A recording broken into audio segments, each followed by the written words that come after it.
आज की क्लास जो होगी वो इंट्रोडक्टरी क्लास और साथ ही साथ इंग्लिश लैंग्वेज की भी क्लास होगी। दोनों क्लास हम एक साथ आज कंडक्ट करेंगे। इंट्रोडक्टरी क्लास जिसने नहीं देखा होगा उसके लिए इतना काफ़ी होगा आज के लिए, जो इंट्रोडक्शन में होगा, और बाकी हम आज इंग्लिश से शुरुआत करेंगे अपने चैप्टर का। देखिए, हम यहाँ पे क्लैट एग्जाम की तैयारी के लिए आप सभी जुड़े होंगे। तो क्लैट का ये जो है ये क्रैश कोर्स होगा ओवरऑल। हम यहाँ ज़्यादा डिटेल में भी नहीं जाएंगे और ज़्यादा शॉर्ट भी नहीं रखेंगे। हम ओवरऑल कंसाइज रखेंगे जिससे हमारा ओवरऑल फोकस किस पे हो, एग्जाम पे हो, जिससे हम अपना एग्जाम क्रैक कर सके। हमारा फोकस मेन होगा, जो मेन टारगेट होगा वो हमारा होगा क्रैक करने का एग्जाम। इसे क्रैक कैसे करेंगे, तो इसके लिए हम अपना कंसाइज पढ़ेंगे जो भी है, और ज़्यादा से ज़्यादा चीज़ों को हम फोकसली डेप्थ में ना जाते हुए ज़्यादा कवर करने की कोशिश करेंगे। आपको जो ध्यान रखना है, ये आप सभी को पता ही होगा कि इसका जो एग्जाम डेट है वो आपका 3 दिसंबर को 2000 ये जो है आपका, तो ये आपको ऐसे सिर्फ 2023 के लिए नहीं, आप फर्दर अगर चाहें तो 2024 के लिए भी आप इसे वीडियो को देखें, तो 2024 के लिए भी आपको हेल्पफुल होगा। अब यहाँ पे आते हैं कि क्लैट का सिलेबस क्या है।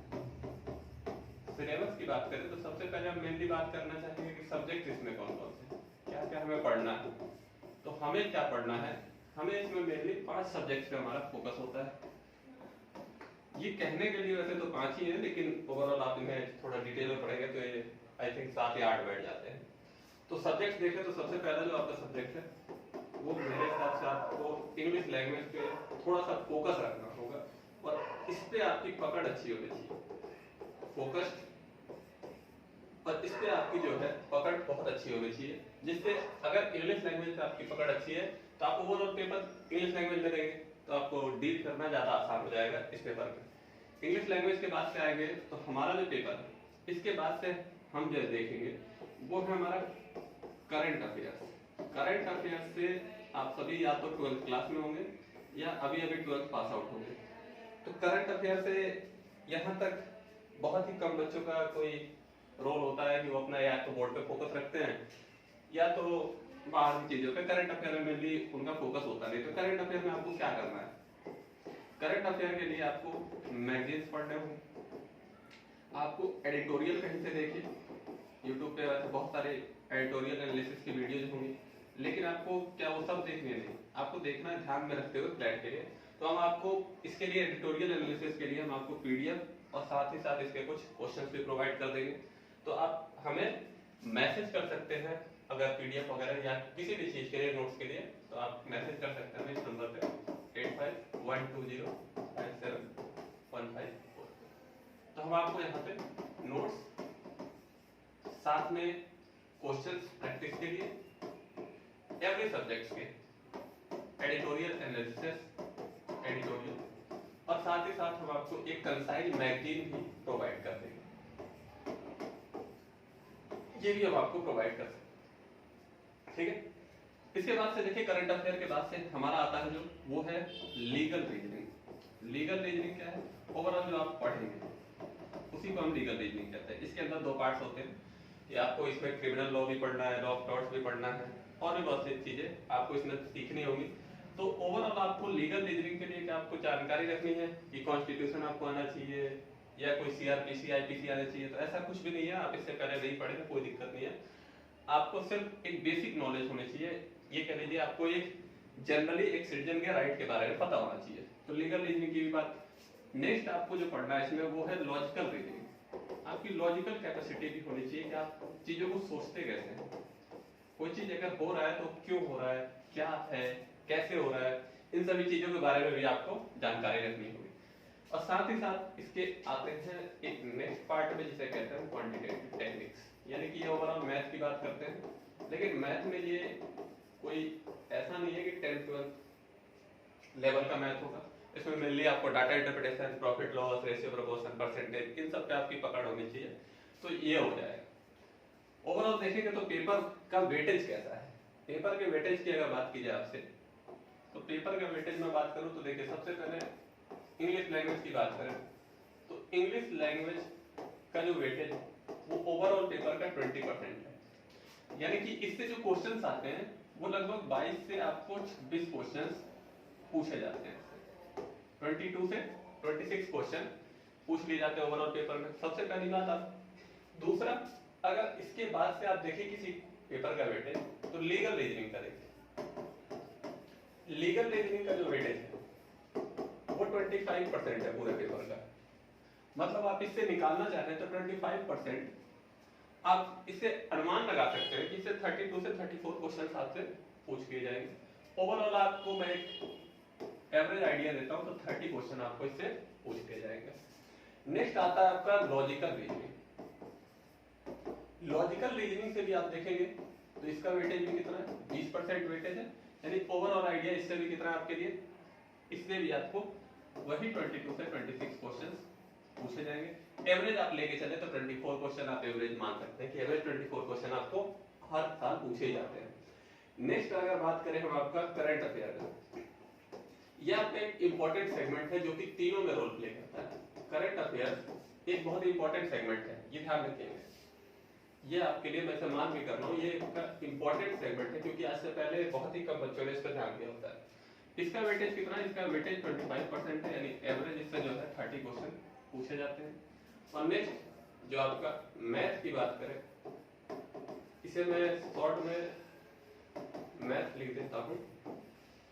इसका वेटेज सिर्फ 10% है, यानी कि एवरेज में बात करूं तो सिर्फ 12 क्वेश्चन आपको इससे मिलेंगे। दूसरी बात, पेपर का फॉर्मेट कैसा होगा। तो पेपर के फॉर्मेट की अगर बात करें तो पेपर हमारा कैसा होगा, पेपर का फॉर्मेट कैसा होगा। तो क्लैट का जो पेपर है वो टोटल मार्क्स कितना, टोटल कितने नंबर का पेपर होगा आपका, तो टोटल मार्क्स जो है वो है 120। क्वेश्चन कितने होंगे, नंबर ऑफ क्वेश्चन आपके होंगे 120। इसका मतलब है कि 1 marks for each question, 1 marks for each correct question, या करेक्ट आंसर लिख दो, करेक्ट आंसर। लेकिन इसके साथ ही साथ आपको इस बात पे ध्यान रखना है कि अगर नेगेटिव आपने अगर गलत आंसर दे दिया तो आपके लिए नेगेटिव मार्किंग भी है। कितना है नेगेटिव मार्किंग, 0.25। 0.25 की क्या है, नेगेटिव मार्किंग। इसका मतलब ये कि अगर आपके 4 क्वेश्चन सही है, 4 क्वेश्चन सही है, तो अगर आपके 4 क्वेश्चन गलत है, 4 क्वेश्चन अगर गलत है, 4 क्वेश्चन आपने क्या अटेम्प्ट किया, गलत अटेम्प्ट कर लिया, तो एक जो आपका सही क्वेश्चन है, ये जो सही क्वेश्चन है ये भी आपका क्या हो जाएगा, ये भी आपका गलत हो जाएगा। इसे ऐसे समझिए, ये 4 आपने गलत अटेम्प्ट किए तो एक जो सही अटेम्प्ट किया होगा आपको इसके भी नंबर नहीं मिलेंगे। तो ये तो हो गई पेपर के ओवरऑल पेपर की बात। पहले पेपर 120 नंबर का नहीं होता था, पहले पेपर 150 का होता था, पैटर्न अभी चेंज हुआ है। दूसरी बात आपको ध्यान रखना है, पेपर जो होगा पेपर किस फॉर्म में होगा। तो पेपर का जो फॉर्मेट है वो ओवरऑल पैसेज के फॉर्म में आपको पेपर मिलेगा टोटल। तो पैसेज के फॉर्म में मिलेगा, तो इसके लिए पैसेज जो होगा वो कितने 450 वर्ड्स मिनिमम मान के चलिए आप, 450 वर्ड्स होंगे किसमें, एक पैसेज में। और आपको टाइम कितना मिलेगा, अगर क्लैट की वेबसाइट से देखेंगे तो इनके अकॉर्डिंग आपको ये पैसेज पढ़ने में 5 से 7 मिनट लगेंगे, यानी 5 से 7 मिनट में आपको ये पैसेज पढ़ लेने होंगे। तो अगर आप ओवरऑल टाइम देखेंगे तो सबसे मेन इशू जो है वो है टाइम मैनेजमेंट। जिन बच्चों को इंग्लिश में थोड़ी सी भी दिक्कत है वो क्या करें, पैसेज वो रीडिंग पे अपने बहुत ज्यादा फोकस करें, रीडिंग पे फोकस करें, तो जाके पेपर आपके लिए क्या हो जाएगा, ये इजी हो जाएगा। अब रीडिंग करना है ऐसा नहीं कि बस चैप्टर की जैसे रीडिंग करते हैं वैसे कर ली, क्यों, ऐसे रीडिंग से कोई फायदा नहीं होगा, क्योंकि आपको पैसेज से ही क्या है क्वेश्चंस के आंसर देने हैं। तो आपको रीडिंग भी ध्यान से करना है, रीडिंग जल्दी भी करना है और आपको क्वेश्चन के आंसर भी देने हैं। तो ओवरऑल अगर रफली आइडिया लगाएं तो आपको 60 मिनट जो होगा ये सिर्फ और सिर्फ किसमें चला जाएगा, रीडिंग में। एवरेज आइडिया 60 मिनट मिनिमम, ये किसमें जाएगा, ये मिनिमम है, रीडिंग में ही जाएगा 60 मिनट। इसके बाद आपको 60 मिनट ही बचेगा, यानी कि जो टाइम है पेपर देने का वो सिर्फ और सिर्फ 2 आवर का है, यानी कि 120 मिनट का, यानी एक क्वेश्चन के लिए आपके पास सिर्फ 1 मिनट होगा। तो यहाँ पे देखेंगे तो 60 मिनट तो सिर्फ आपके रीडिंग में चले गए। एवरेज बचा कितने पास आपको 40 से 50 मिनट में आपको ओवरऑल 120 क्वेश्चंस का आंसर देना होता है। ठीक, तो इसके बाद से आगे बढ़ते हम अपने आज के टॉपिक पे। क्या आज हमें इंग्लिश में क्या पढ़ना है, क्या है। देखिए आज का हमारा जो टारगेट है वो क्या है कि हम सबसे पहली जो मेन प्रॉब्लम है वो है how to read passage.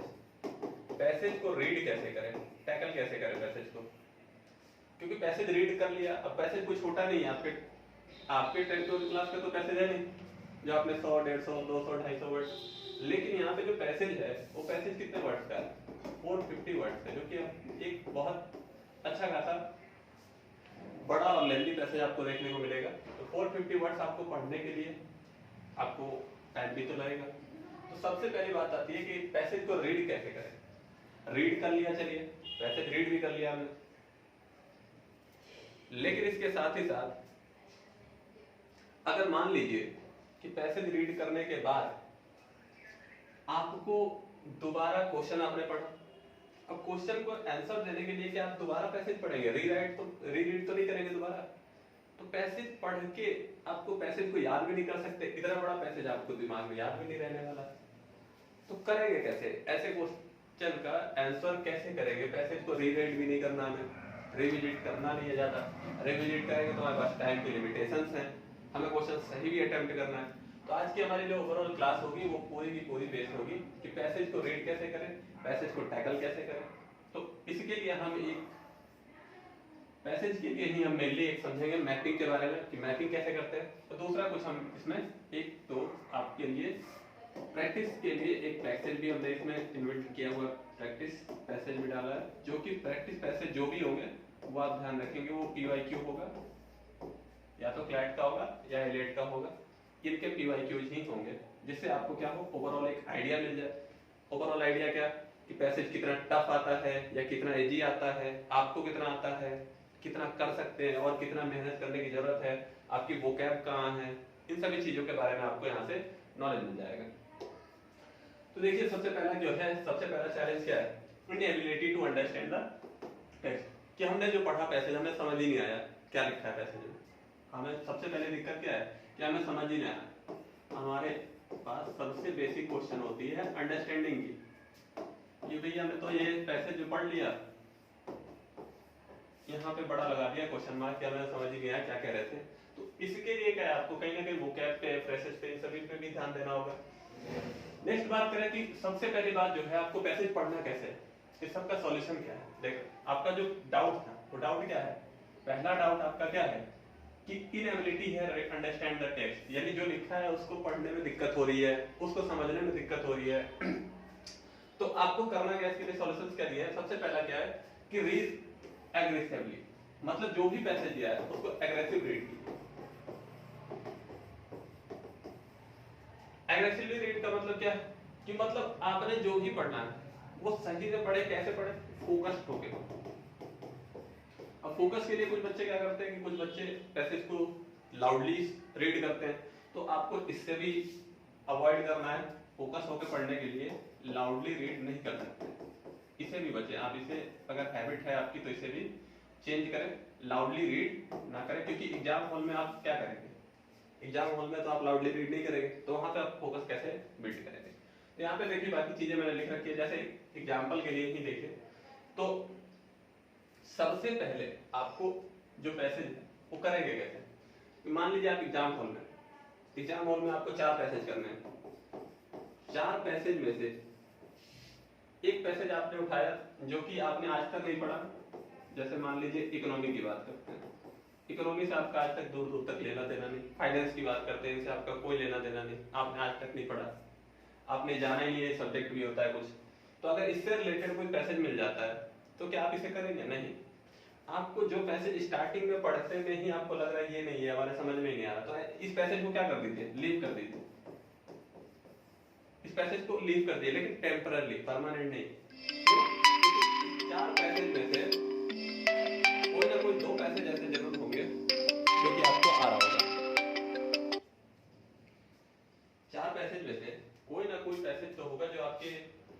Subject area में होगा, जो आपने पढ़ा होगा, जिसे पढ़ के आपको अंडरस्टैंडिंग थोड़ी तो हो। तो ऐसे पैसे से हम अपना स्टार्ट करेंगे, यहाँ से हम अपना करना स्टार्ट करेंगे। मतलब आपको क्या करना है, अपने इंटरेस्ट एरिया पे पहले फोकस करना है कि आप अपने इंटरेस्ट एरिया में जाए, वहां से स्टार्ट कीजिए पैसेज को करना। नेक्स्ट है कि इसी को देखिए, अब आगे देखेंगे तो पूरा क्या है, प्रैक्टिस क्वेश्चन सबसे मेनली बात होती है कि एक यहाँ पे देखिए मैंने हर चीज को लिखा हुआ, जो मैं बोल रहा हूँ वो चीज लिखा हुआ है क्या कि देखिए, reading loud to keep focus is a bad idea. आप कोशिश करना है आपको कि रीड लाउड ना करें, बच्चे अवॉइड करें से, तो पैसेज करेंगे कैसे? तो सबसे पहली देखिए, सबसे पहला है कि आपको पैसेज को करना कैसे। तो आप सबसे पहले प्रैक्टिस पे ध्यान दें। दूसरा, प्रैक्टिस करते टाइम आपको मैपिंग करना है, मैपिंग करने आना चाहिए, शॉर्ट नोट्स बिल्ड करनी है। या मैं ये कहना ज्यादा प्रेफर करूंगा कि नोट करने से अवॉइड कीजिए, avoid to making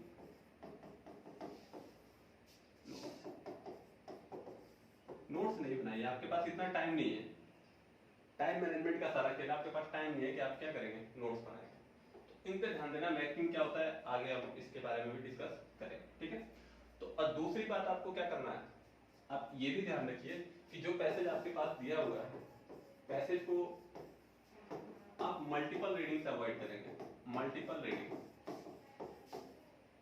multiple reading से क्या कीजिए, अवॉइड करना है आपको, अवॉइड करना है मल्टीपल रीडिंग को। ये नहीं कि आपने पैसेज एक बार पढ़ा, नहीं समझ में आया, चलो दूसरी बार पढ़ लेते हैं, चलो तीसरी बार पढ़ लेते हैं, नहीं। आपको प्रेशर तो है, आपके पास प्रेशर है, प्रेशर के अंदर ही रहते हुए, सिर्फ आपके ऊपर नहीं बाकी सभी के लिए भी है, तो प्रेशर में रहते हुए आपको क्या करना है, प्रेशर एरिया में ही आपको फोकस बिल्ड करना है। आपका मेन वर्क कहाँ होना चाहिए, फोकस पे। अब फोकस कैसे आएगा, अब कुछ बच्चे कि पढ़ते टाइम अपना मोबाइल लेके बैठे हैं, मोबाइल बगल में, वहां नोटिफिकेशन आया, इधर पैसे ज्यादा पड़ रहे हैं, उधर रिप्लाई दे रहे, कहीं इंस्टाग्राम पे चले गए, कहीं चले गए। तो ये सब क्या है, आपके फोकस को क्या करेगा, कहीं ना कहीं आपके फोकस को ये हिला देगा, और आपको लगेगा फिर थोड़े दिन बाद कि नहीं हमसे हो नहीं रहा, हम नहीं करेंगे, हमसे तो हो ही नहीं सकता, हमारी अंग्रेजी वीक है, ये है। आपके पास बहुत सारे क्या होंगे, उसके बाद बहाने होंगे। तो इस सब से बचने का एक ही तरीका है कि आप जब पढ़ाई करने बैठे तो आप फील, सबसे पहले तो प्रेशर फील, अपने आप को फ्री फील करें, रिलैक्स रखें, उसके बाद से अपना स्टडी स्टार्ट करें। पैसेज पढ़ रहे हैं, जब भी इंग्लिश का पैसेज पढ़ रहे हैं आप, जब भी, तो आप अपने आप को एक बिल्कुल एकांत कर लीजिए, एक कोने में डाल दीजिए, तो बस भूल जाइए कि कोई और भी है, और अपना पढ़ना शुरू कीजिए। यानी कि आपको सबसे पहले क्या करना है, सबसे पहले आपको फोकस बिल्ड करना है। फोकस बिल्ड करने के लिए क्या तरीका है भाई, क्या करें, कैसे करें, सबसे पहले क्या से अच्छा कैसे।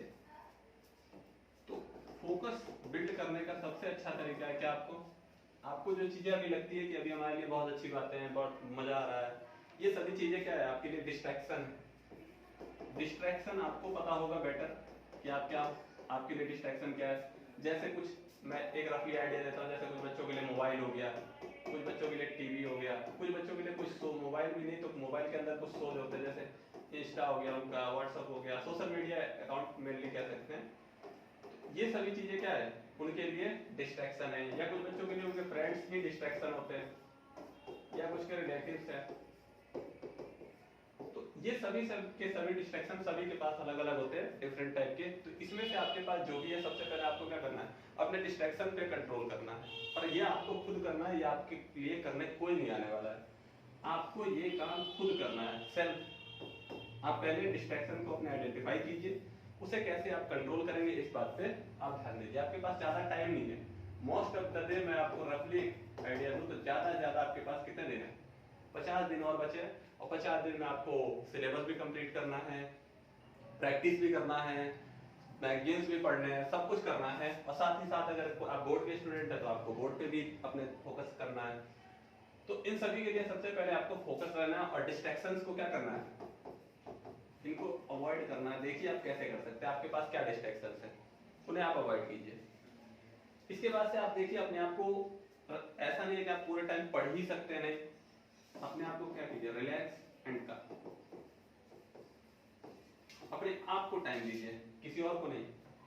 अपने आप को टाइम दीजिए और अपने आप से पूछिए कि आप क्या कर रहे हैं, आपके लिए क्या सही है, क्या गलत है, आपकी हित की बात कौन कर रहा है, कौन नहीं कर रहा है, आपको कौन डिस्ट्रैक्ट कर रहा है। इन सभी चीजों पे आपको ध्यान होना चाहिए, यानी कि अपने लिए भी कहीं ना कहीं इंटरटेनमेंट देखिए, लेकिन वो इतना नहीं होना चाहिए कि आपको क्या करे, डिस्ट्रैक्ट कर दे। फिर अब पढ़े कैसे, बनाए कैसे पैसेज को। तो पैसेज के लिए आपको अभी अभी बताया भी मैंने कि पैसेज को बनाने के लिए, पैसेज सॉल्व करने के लिए सबसे पहला तरीका क्या है, मैपिंग। सिर्फ और सिर्फ किस पे ध्यान दो, मैपिंग पे ध्यान दें, और दूसरा नोट मेकिंग से बचें। यानी कि ये नहीं कि बैठ गए कॉपी किताब लेके और बैठ के अपने बड़े बड़े नोट्स बनाने, इतना टाइम नहीं है, ज्यादा ज्यादा 5 से 7 मिनट मिलने वाला है पढ़ने को, 5 से 7 मिनट बस, ये मैक्स टू मैक्स है। इतने में ही आपको पैसेज को क्या करना है, रीड भी करना है, और पैसेज को आपको पढ़ना भी है, पैसेज समझना भी है। और इस सब के लिए क्या करना है आपको, सबसे पहला क्या है कि पैसेज को मैपिंग करने के लिए आपके पास क्या होना चाहिए, फोकस्ड रहना बहुत जरूरी है, तभी आप मैपिंग कर पाएंगे, अदरवाइज नहीं कर पाएंगे। और मैपिंग का सेंस सबके लिए अलग अलग होता है, ऐसा नहीं कि मैपिंग जो मैं कर रहा हूँ वही आप करें, या कोई आपका दोस्त जो कर रहा है वो करे। मैपिंग सबके लिए अलग अलग है, मैपिंग के मायने सबके लिए क्या है, अलग अलग मैपिंग के मायने हैं, तो ये भी ध्यान रखना है आपको। साथ ही साथ देखिए, सबसे पहले कि आपको एक ध्यान रखना है, क्या, इंटेलिजेंट रीडिंग करना है। जो भी है, आप जो पैसेज पढ़ रहे हैं उसमें 2 चीजों का आपको ध्यान रखना है। पैसेज में आपको 2 चीजों पे मेन फोकस रहना चाहिए आपका। किस पे, कि पैसेज में ओपनिंग स्टेटमेंट क्या है, पैसेज जब शुरू होगा तो उसे क्या है, वहां कोई स्टेटमेंट होगा, तो पैसेज में ओपनिंग स्टेटमेंट क्या है। और साथ ही साथ आपको दूसरा ध्यान होना चाहिए क्या, कि पैसेज में क्लोजिंग स्टेटमेंट क्या है। ओपनिंग स्टेटमेंट क्या है और पैसेज में क्लोजिंग स्टेटमेंट क्या है। क्लोजिंग स्टेटमेंट मतलब कि ऑथर जो है जिसने पैसेज को राइट किया है, वो कंक्लूजन, वो कहना क्या चाहता है ओवरऑल, वो ऐसी बात क्या क्यों कहना चाह रहा है, उसका कंक्लूजन क्या है। मतलब क्लोजिंग स्टेटमेंट में आपको क्या खोजना है, व्हाई, आपको क्या खोजना है, व्हाई। ओपनिंग स्टेटमेंट में क्या, कि क्या बात करना चाहता है पैसेज के अंदर, वो क्या बात करना चाहता है हमसे। अगर आपने इन दोनों चीजों पे फोकस किया, पैसेज में आपने ये दोनों चीजों की आपकी अंडरस्टैंडिंग बन गई, तो आप ये ध्यान रखेंगे कि आपको पैसेज कहीं ना कहीं बहुत अच्छे से समझ आ रहा है, आपकी अंडरस्टैंडिंग बढ़ती जा रही है। और ये एक बार में नहीं होगा, एक पैसेज को करने से नहीं होगा, आपको मल्टीपल प्रैक्टिस से होगा। आप जितना ज्यादा प्रैक्टिस करेंगे उतना ज्यादा आपका ग्रिप बनता जाएगा इस पे। फिर नेक्स्ट ध्यान रखें, पैराग्राफ को पहले एक और बार पैराग्राफ स्लोली पढ़ें, तेज नहीं। आपको ये नहीं कि 5 मिनट पढ़ने तो आपने 3 मिनट में पढ़ लिया, लो हमने बहुत बड़ा काम कर दिया, ऐसा कुछ नहीं है।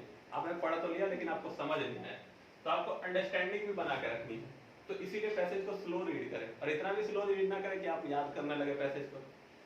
एक स्पीड को मेंटेन रखें जिससे आपको क्या है, समझ में आए। तो पहला जो है आपके लिए वो क्या है, कि इंटेलिजेंट रीडिंग।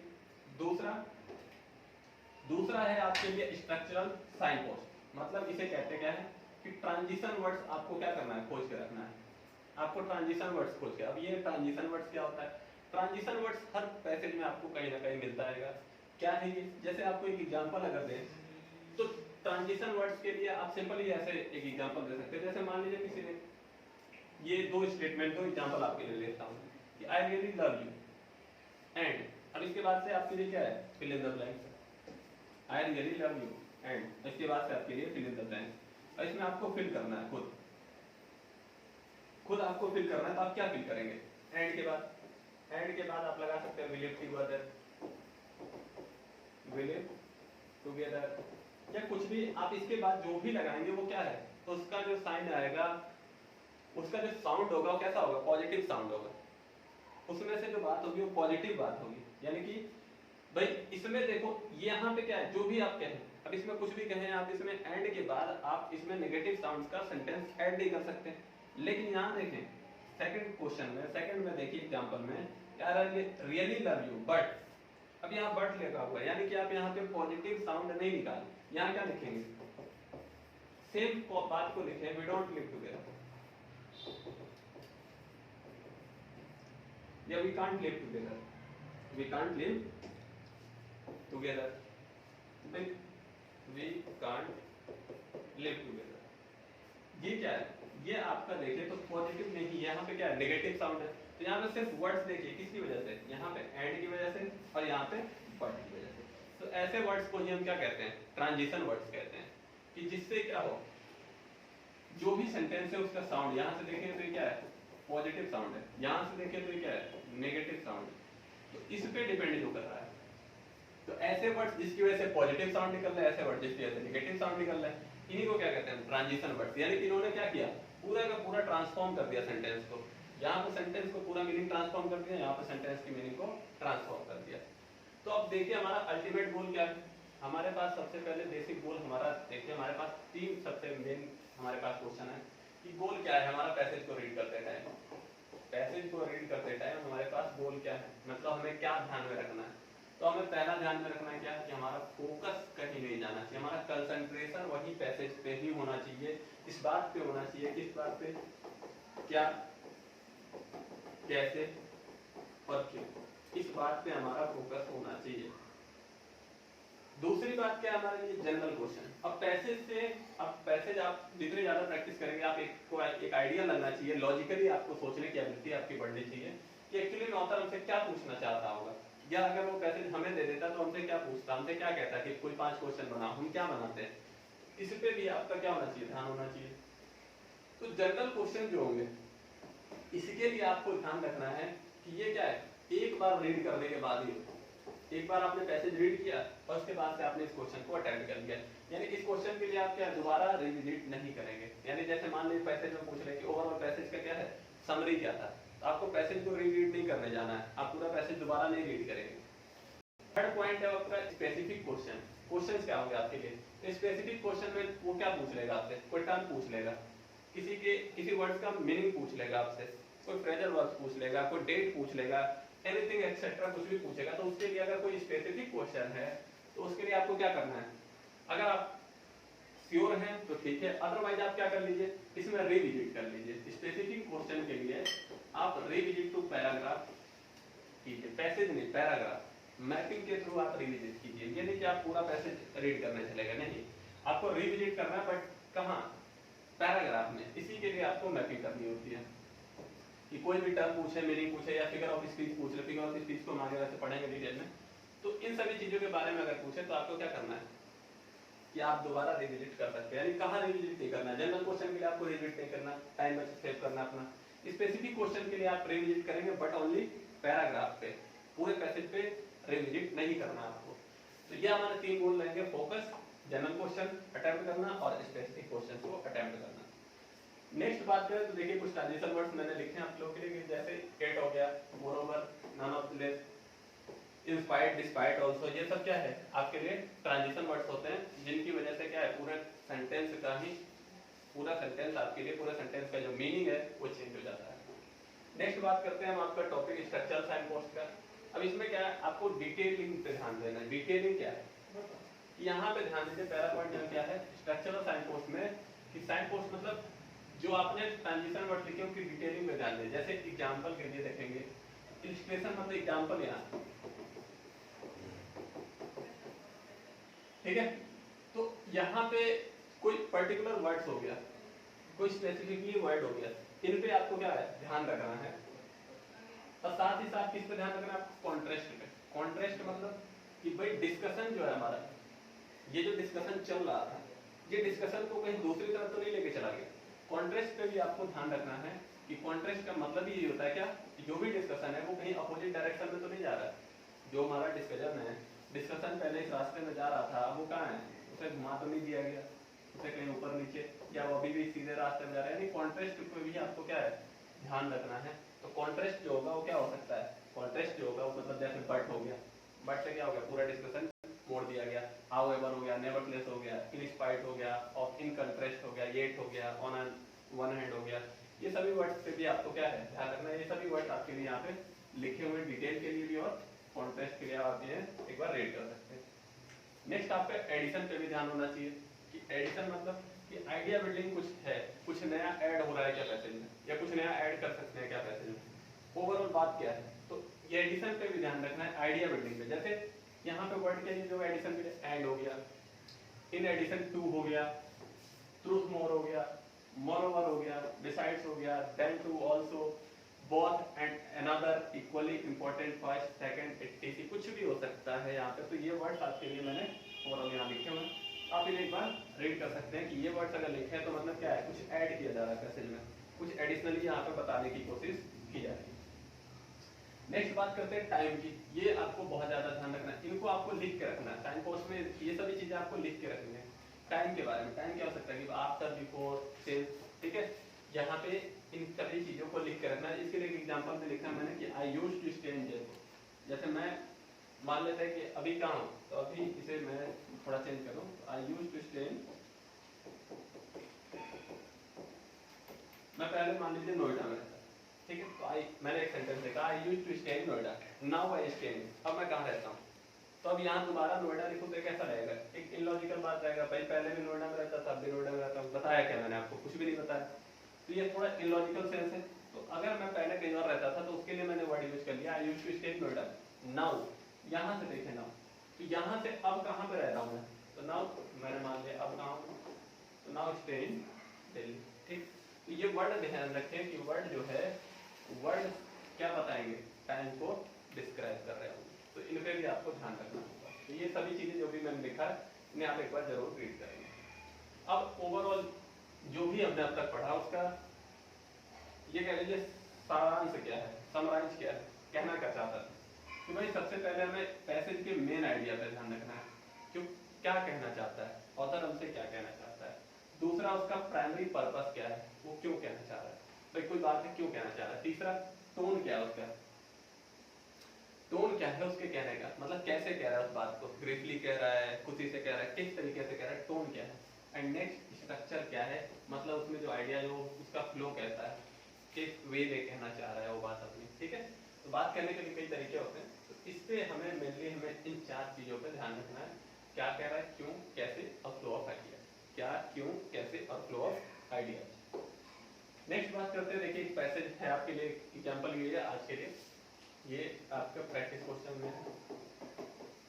मैं आपको यहाँ बताता हूँ कि मैपिंग कैसे करेंगे, आप कैसे सॉल्व करेंगे। क्लैट 2022 का एक PYQ है। तो देखिए सबसे पहले आपको इसे रीड करना है और आपको क्या आना चाहिए, मैपिंग करना है। तो आप इससे मैपिंग करना सीखेंगे। इसके बाद से नेक्स्ट जो भी पैसेज है आप इसमें खुद ट्राई करेंगे। देखिए पहले मैं आपको बताता हूँ मैपिंग के लिए सबसे पहले आपको क्या लिखना है कि आप क्या पढ़ रहे हैं, तो पैरा 1 पढ़ रहे हैं तो पैरा 1 लिख लीजिए।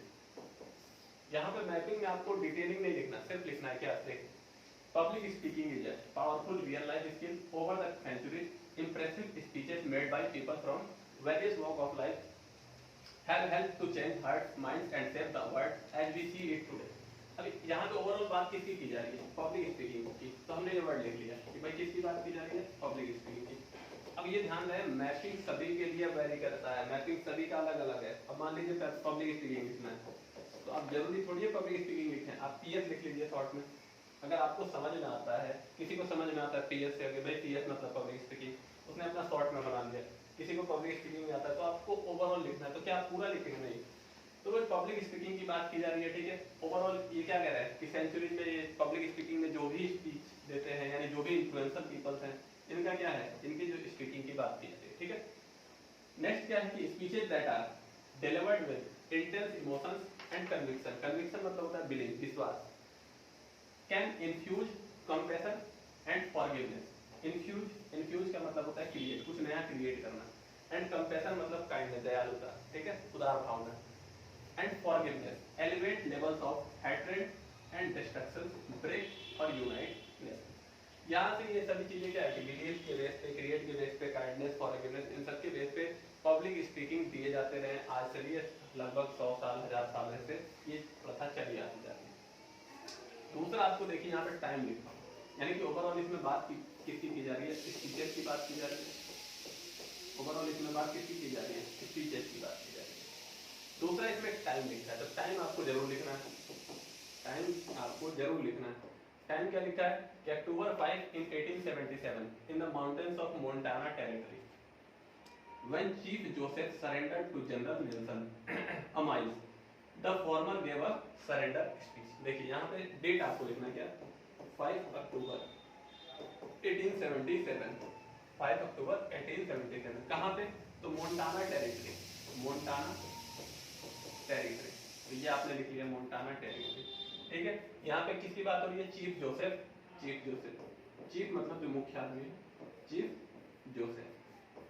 इन्होंने सरेंडर किया किसको? जनरल नेल्सन अमाइल्स को। किसको?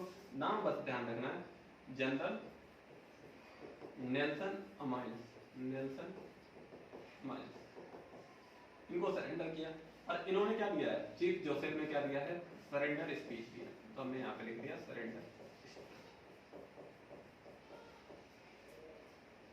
आगे बढ़ते हैं, देखिए लिखा है कि the speech included these words, it is cold and we have no blankets, the little children are freezing to death, I want time to look for my children and see how many of them I can find, maybe I shall find them among the dead, hear me my chiefs, I am tried, my heart is sick and sad, from where the sun now stands, I will fight no more forever। ये कहना क्या चाह रहे हैं कि भाई जो chief Joseph है, ये देखेंगे तो ये ओवरऑल जो सरेंडर स्पीच है, ये क्या दे रहे हैं? सरेंडर स्पीच दे रहे हैं। और इसमें क्या कह रहे हैं? सरेंडर स्पीच में क्या कह रहे हैं? It is cold and we have no blankets, मतलब ठंड का टाइम बढ़ता जा रहा है और हमारे पास क्या नहीं है? ब्लैंकेट्स नहीं है। ब्लैंकेट समझते हैं आप लोग, कंबल को, रजाई को, इन सभी को कहते हैं, ठीक है। The little children are freezing to death, जो छोटे छोटे बच्चे हैं वो क्या है? वो ठंड से कहीं ना कहीं मर रहे होंगे। I want time to look for my children, इन्हें थोड़ा टाइम चाहिए अपने बच्चों को क्या करने के लिए? देखने के लिए। And see how many of them I can find, और उनमें से कितनों को ये फाइंड कर सकते हैं, खोज सकते हैं। Maybe I can find them among the dead, मतलब ये कह रहे हैं कि कुछ बच्चों को ये कहाँ फाइंड करेंगे? ये जो बच्चे कुछ मिलेंगे हैं वो कहीं ना कहीं किसी लाशों के बीच में मिल जाए, कहीं ठंड से ये भी ना मर गए हों, ठीक है। हियर में माई ग्रेट चीफ, यानी कि जो भी इनके ये जिससे गुहार लगा रहे हैं उसे कह रहे हैं, चीफ जो वर्ड है ये उसे कह रहे हैं कि I am tried, my heart is sick and sad, मेरा हार्ट जो है क्या अब धीरे धीरे बैठा जा रहा है, उदासी से भरा होता जा रहा है, ठीक है। From where the sun now stands I will fight no more forever, आज जहाँ सा स्टैंड जहाँ पे है उसके बाद से मैं अब से कोई लड़ाई नहीं करूंगा। लेकिन ओवरऑल देखेंगे तो इनके सरेंडर स्पीच में इन्होंने किसकी बात की? ग्रीस की अपने दुख की बात की, ठीक है। The heart-wrenching speech there to give and misery of the speaker and those subjected to overwhelming hardships, ठीक है। तो सरेंडर स्पीच में उन्होंने अपने किसकी बात की है? ग्रीस की बात की। तो हमने एक वर्ड में ही से लिख लिया क्या? ग्रीस, ठीक है। नेक्स्ट आगे जाते हैं, ड्यूरिंग वर्ल्ड वॉर 2। अब देखिए सेकंड पार्ट पैराग्राफ में चलेगा। सेकंड पैराग्राफ में क्या है? वर्ल्ड वॉर 2 की बात है। तो WW second world war 2। The speech which was filed on the beaches delivered by Winston Churchill on June 4, 1940। अब एक यहाँ पे स्पीच और दिया गया किसके द्वारा? विंस्टन चर्चिल के द्वारा।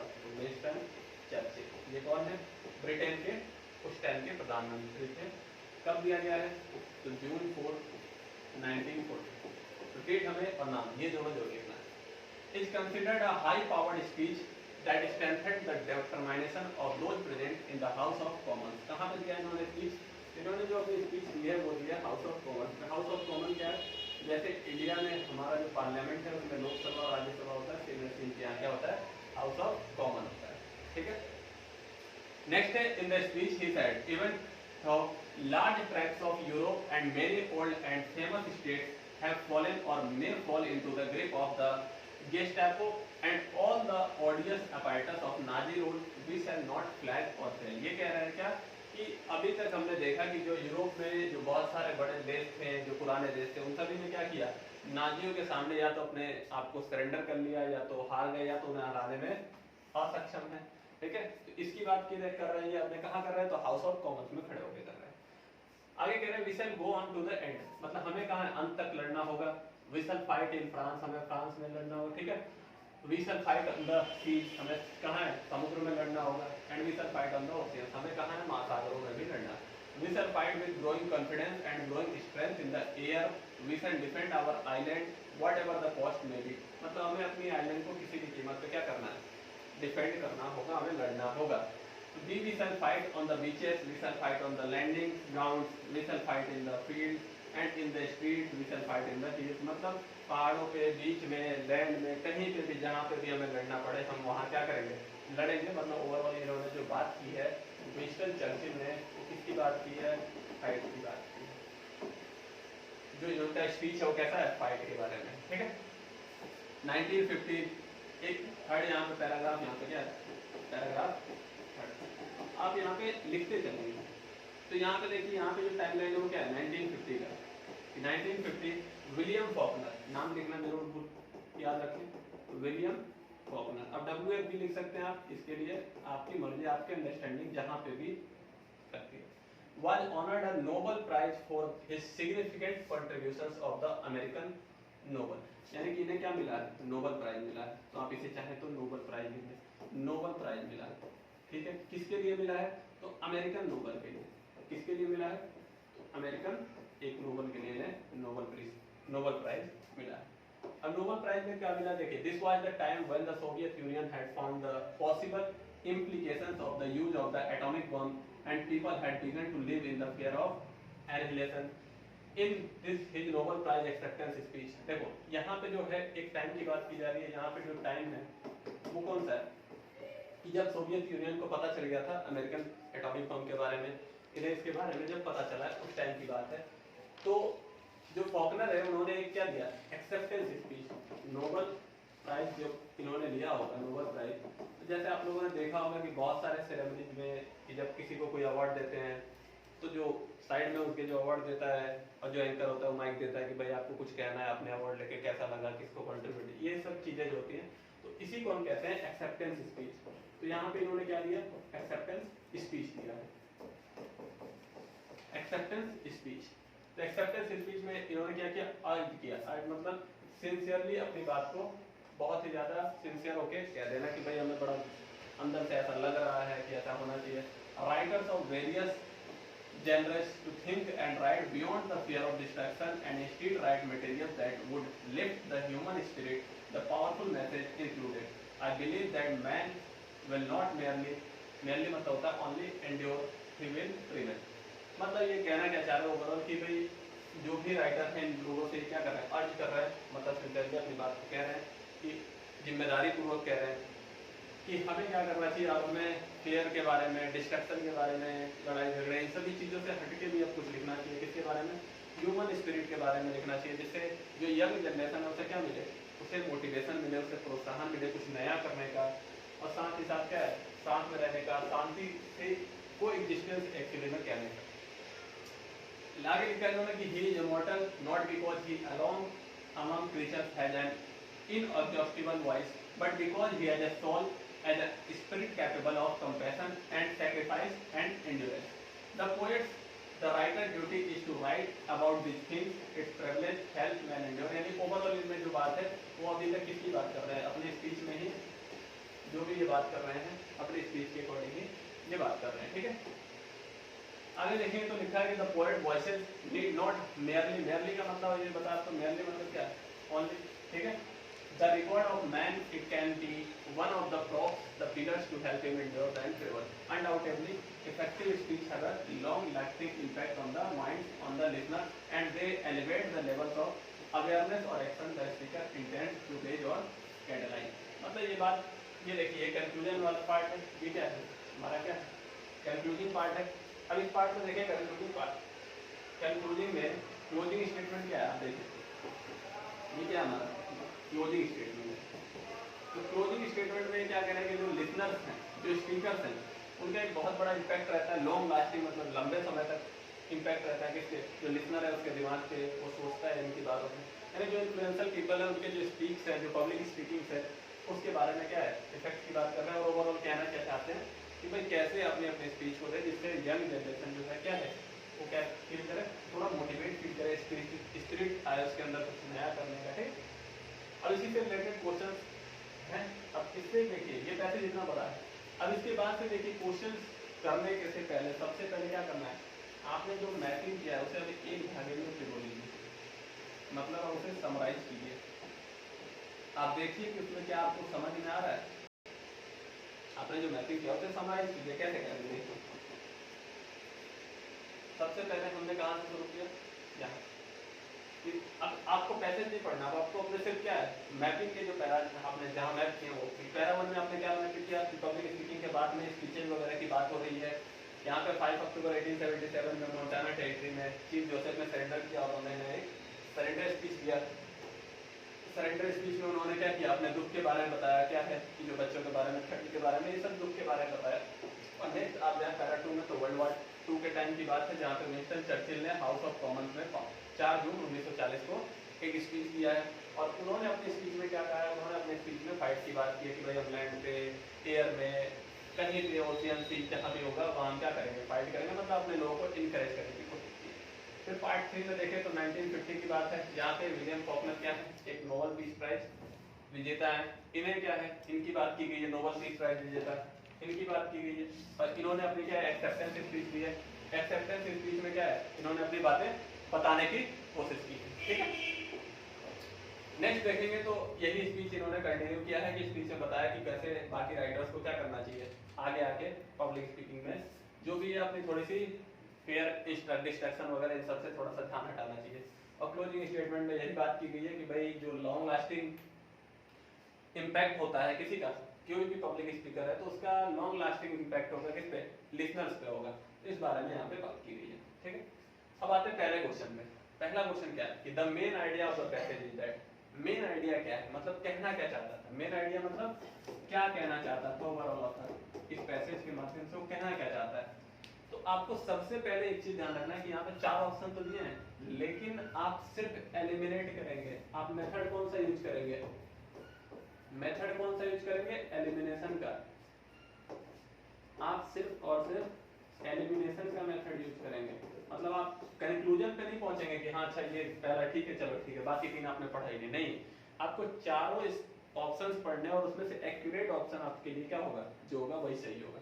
तो आपको सबसे पहले क्या है, एलिमिनेशन मेथड को यूज करना है। मतलब देखिए कि आइडिया क्या है, तो सबसे पहले आप देखिए ये आपको क्या है, ये आपका जनरल क्वेश्चन है, आपने पैसेज पढ़ लिया है पैसेज, अब आपको इसके लिए रिविजिट नहीं करना है, आपको यहीं पे आंसर देना है। आप दोबारा रिविजिट नहीं करेंगे क्योंकि इसके लिए आपको कहीं क्वेश्चन नहीं मिलेगा, कहीं आपको main idea of the passage मिला लिखने को नहीं मिला, तो आपको जनरल क्वेश्चन है, आपको रिविजिट नहीं करना, आपको कहीं आंसर नहीं मिलेगा, दोबारा पैसेज पढ़ने से कोई फायदा नहीं होगा।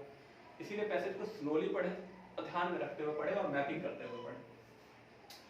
पहला ऑप्शन देखिए, all leaders should be accomplished public speaker.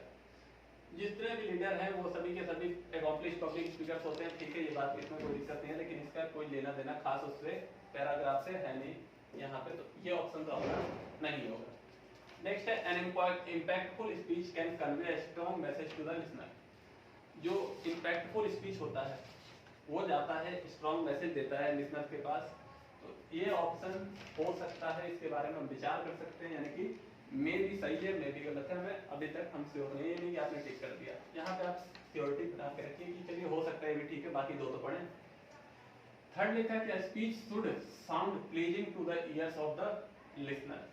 जो स्पीच है वो क्या है, साउंड करना चाहिए, प्लीजिंग साउंड होना चाहिए लिसनर्स के पास, ऐसा कुछ। तो ऐसा कुछ भी इसमें कोई बात नहीं की गई थी, क्योंकि यहाँ पे देखें ग्रिप की बात थी, फाइट की बात थी, ऐसा कुछ था नहीं इसमें। नेक्स्ट था कि public speaker should be bold and argumentative. तो इसका कोई मतलब होता नहीं है कि पब्लिक स्पीकर को जरूरी नहीं है बोल्ड होना चाहिए, आर्गुमेंटेटिव होना चाहिए, तो ये तो सेंसलेस है ये बात। तो आपके लिए थर्ड ऑप्शन जो है आपके लिए सही ऑप्शन क्या होगा इसमें, इम्पैक्टफुल स्पीच जो है वो कौन सा, कन्वे है strong message to the listener, यानी कि आपके लिए ऑप्शन सही कौन सा है, जो ऑप्शन बी।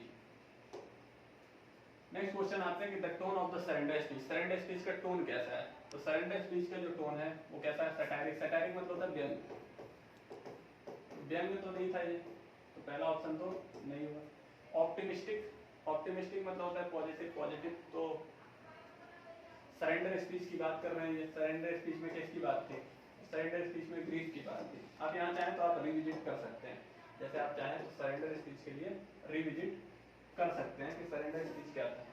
देखिए सरेंडर स्पीच में किसकी बात है, ग्रीफ की, include this word old and no blanket, ठीक है ना। तो ये डेथ वगैरह की यहाँ पे जो बातें थी वो थी। तो सरेंडर स्पीच में तो ग्रीफ ऑप्टिमिस्टिक नहीं, मतलब कहीं से भी ये पॉजिटिव स्पीच नहीं था, तो ऑप्शन बी भी नहीं होगा।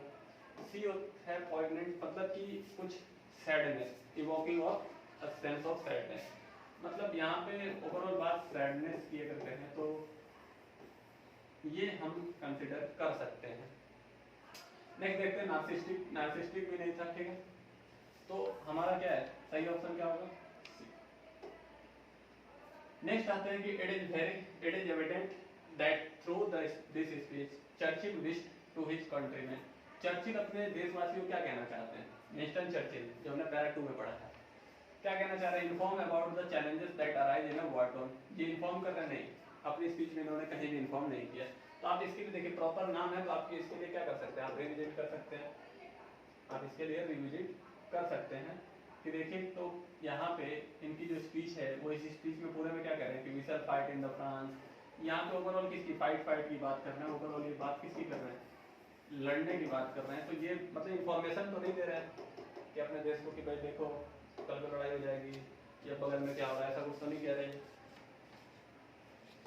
नेक्स्ट मतलब पहला ऑप्शन तो होने का। नेक्स्ट है कि warn against the futility of the war, warning भी नहीं दे रहे हैं अपने देशवासियों को, ऐसा भी कुछ नहीं कर रहे हैं। थर्ड है कि remind how their endeavours to fight against the Nazi rule and failed miserably, ये रिमाइंड करा रहे हैं कि हमारे जो पड़ोसी हैं वो कैसे लड़के उनके खिलाफ कैसे हार गए, तो इन सभी ये रिमाइंड भी कुछ नहीं करा रहे। Rather that they would combat fiercely against their enemy under all circumstances, हम ये बात कह रहे हैं कि ये एट एनी कॉस्ट इन्हें क्या करना है, कहीं पे भी लड़ना है। ये ऑप्शन हमारे लिए क्या हो गया, सही हो गया।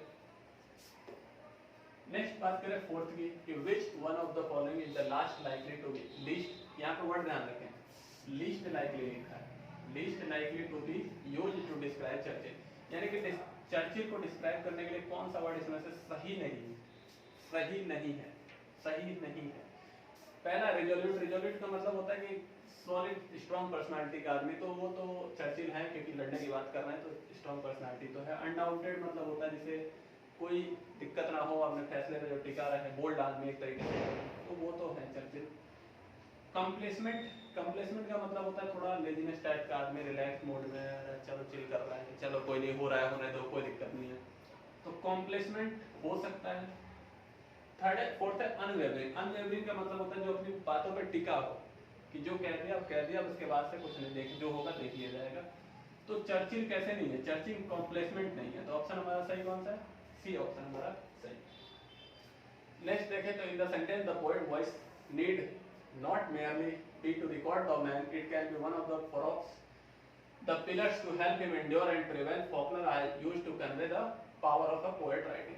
तो यहाँ पे देखिए मेटाफोर की बात है, यहाँ पे फिगर ऑफ स्पीच की बात की गई। फिगर ऑफ स्पीच हम इस क्वेश्चन को छोड़ दे रहे हैं, जब फिगर ऑफ स्पीच एक बार आप लोगों को बताएंगे तो उसके बाद से हम इस क्वेश्चन को भी आप लोग बहुत आसानी से कर लेंगे। तो आज के लिए इतना ही रहने देते हैं। हमारा जो पैसेज है यहीं पे एक पैसेज आपको बताया और ओवरऑल आपको ध्यान रखना है कि पैसेज टैकल कैसे करना है। तो मैपिंग के थ्रू आप जाइए और आप आराम से पढ़िए पैसेज को, ज़्यादा अपने आप को अंडर प्रेशर ना फील कीजिए, लाइटली लीजिए चीज़ों को, सब कुछ आसानी से हो जाएगा। ठीक है, तो आज की क्लास को यही खत्म करते हैं, बाकी आप लोग तैयारी अपनी करते रहिए।